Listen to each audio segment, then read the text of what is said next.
Hey guys, it's Alex here, and I'm back with Afan Lido for the season 21 half review.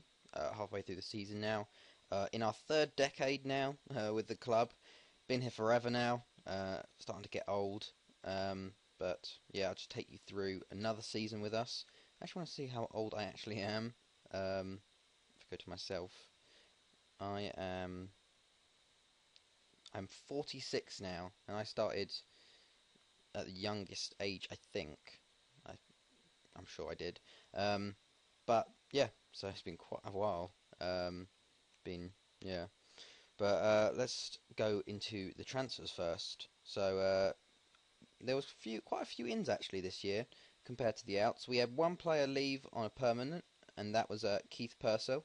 He went to Lincoln for 1.7 million. Uh, yeah, he was a good player for us. He was always sort of back up and he was always there, but as time went on, he sort of wasn't as good anymore. And wanted to bring in the youngsters. We bought him for 64k from Cork, and we sold him for 1.7 million. So I'm not too fussed about that. And then there's just a lot of loans. Andrew Tandy's gone to Sligo on loan. Owen Johnston to Bournemouth. Quite a few to the other Premier League clubs. Owen John to Peterborough. Stephen Taylor to Bristol. But yeah, we had well, four players coming on permanent. Firstly, we had Richard Nelson come in from a free from Shamrock. 17-year-old Northern Irish left winger, and he's already got a cap for Northern Ireland. So this guy looks very, very good. Actually, I was looking at him, and he's got a lot of potential with him. 19 determination as well. Really makes me excited about this guy. So he came in on a free, which is even better. So definitely he's been sort of getting a few games here and there. We actually broke our record transfer fee now for 100k for Patrick Fox, a 16-year-old Irish keeper from UCD. He looks very good as well. I wanted to bring in a new, younger goalkeeper.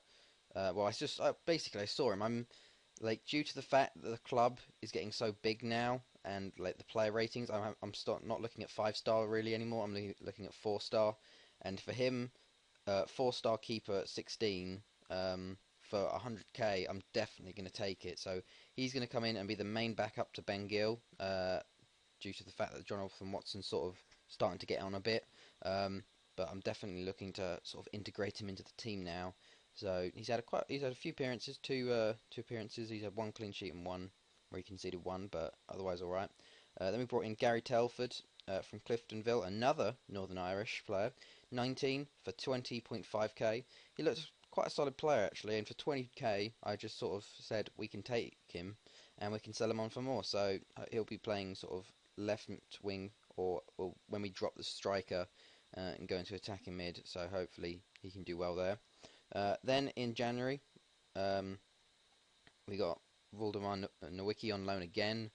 Decided we needed some more cover for centre back just for the Champions League in case people got injured or tired. And he was on loan again, like available, and we're only paying him 6k a week, so decided to bring him in. He's had 2 games so far, not done very well, but hopefully when the Champions League comes around he can do better. Definitely a very good player, very, very good player, so it'd be lovely if we could get someone like him on a permanent, but otherwise, not really.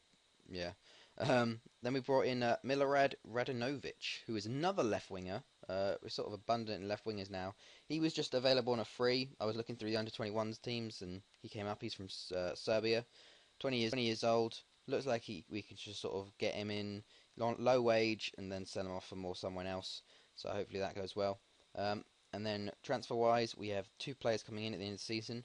Firstly, Ezekiel Meller, our first South American player actually. He's coming in on free from Man City. He's an attacking mid slash centre mid, so hopefully he can do well there.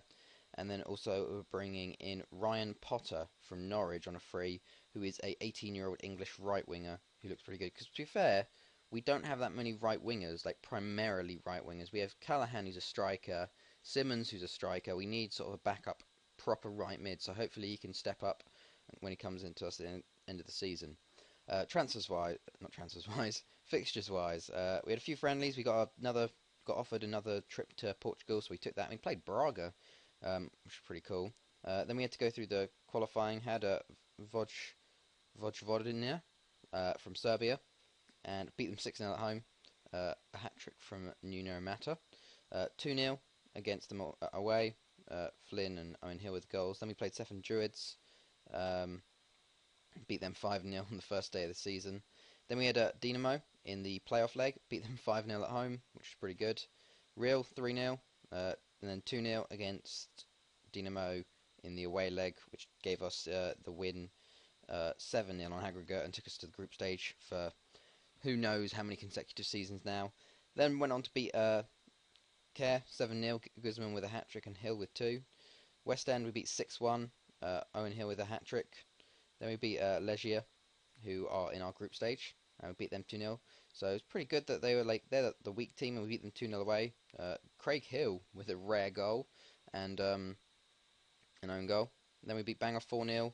5-3 versus Airbus, which was quite annoying. We conceded 3. And then we proceeded to win 5-3 again over Dortmund. This was a bit of a crazy game here.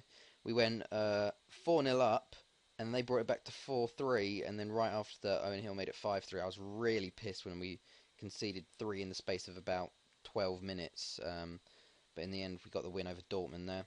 Then we had ABBA 2-1, West End 4-0, Ryder 3-0.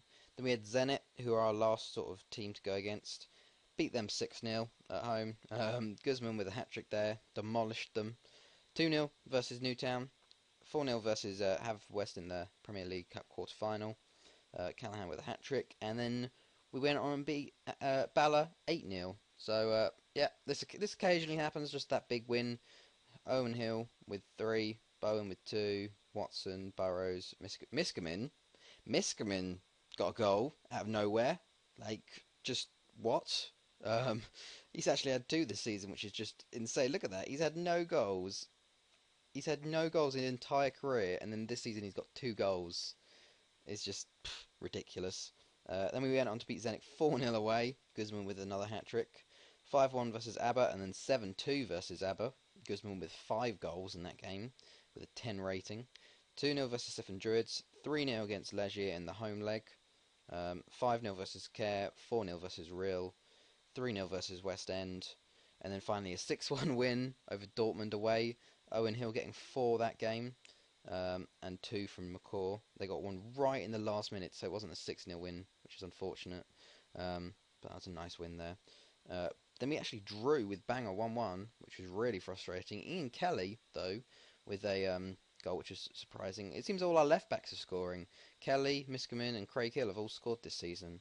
But yeah, they took the lead. We got it back, but just couldn't break them down after that. It was a bit of a weaker team, though, so I can understand why. TNS went on to beat 1-0. 2-0 versus Airbus. 3-0 versus ABBA. 1-0 versus Newtown. 5-1 versus Ryder. We went through a pretty patchy patch there for wins. Not many goals. Then Guzman gets a hat trick there. Bala 2-1.